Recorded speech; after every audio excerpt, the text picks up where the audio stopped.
కళ్యాణ్ గారు వారి దృష్టి కూడా తీసుకెళ్ళి ఈ నియోజకవర్గాన్ని కూడా అభివృద్ధిలో ముందుకు తీసుకురావడానికి మేము అందరం కలిసి కృషి చేస్తాం.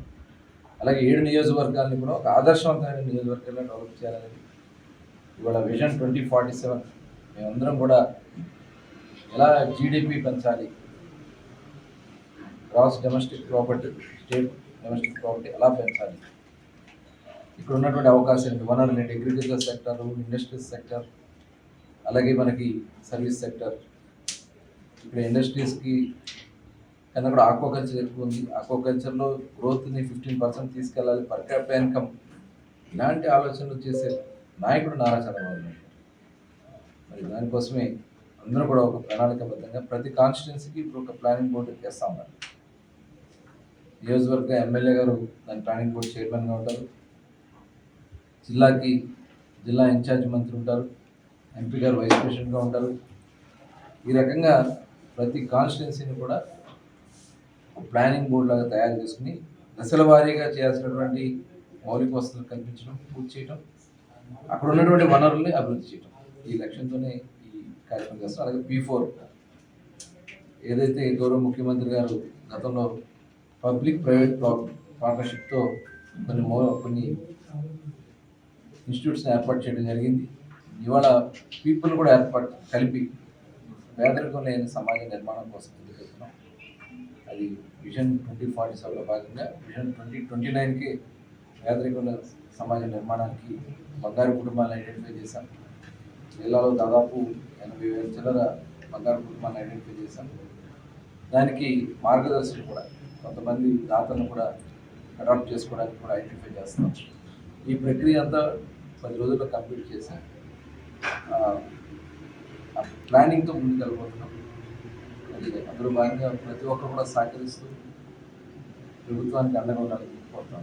పెట్టుబడులు ఈ రాష్ట్రానికి పెద్ద ఎత్తున ఇన్వెస్ట్మెంట్ వస్తూ ఉన్నాయి. 20 లక్షల మందికి ఎంప్లాయ్మెంట్ కల్పించాలనే లక్ష్యంతో ఇవాళ పనిచేస్తూ ఉన్నాం. అందులో భాగంగానే మెగా డిఎస్సి మరి ఇవాళ తీపోతా ఉన్నాం. ఇవన్నీ కూడా మూసేసిన అన్న క్యాంటీన్ నిర్మించాం, భూ హక్కు చట్టాన్ని రద్దు చేశాం.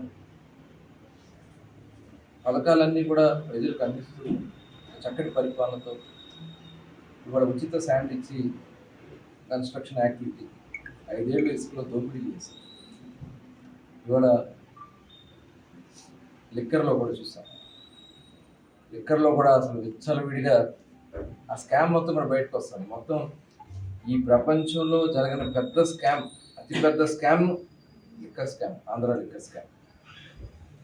ఇవాళ పుట్ట కదులుతూ ఉంటే మొత్తం బయటకు వస్తాను. జీవన పుట్టలోంచి వచ్చినట్టుగా మొత్తం అందరూ వస్తున్నారు. విచారణ కూడా వేగవంతంగా జరుగుతోంది. ఇవన్నీ కూడా డైవర్ట్ చేయడానికి వాళ్ళు చేసినటువంటి తప్పిదాలన్నీ కూడా బయటకు వస్తూ ఉన్నాయి. వాళ్ళు చేసిన డాక్యుమెంట్ ట్యాంపరింగ్లు బయటకు వస్తూ ఉన్నాయి. వాళ్ళు చేసిన అవినీతి కార్యక్రమాలన్నీ కూడా బయటకు వస్తూ ఉన్నాయి.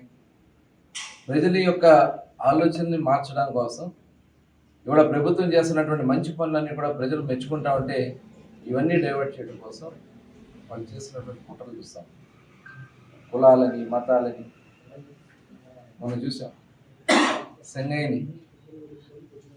సింగయ్యని వైఎస్ఆర్ పార్టీ కార్యకర్త అంటున్నారు.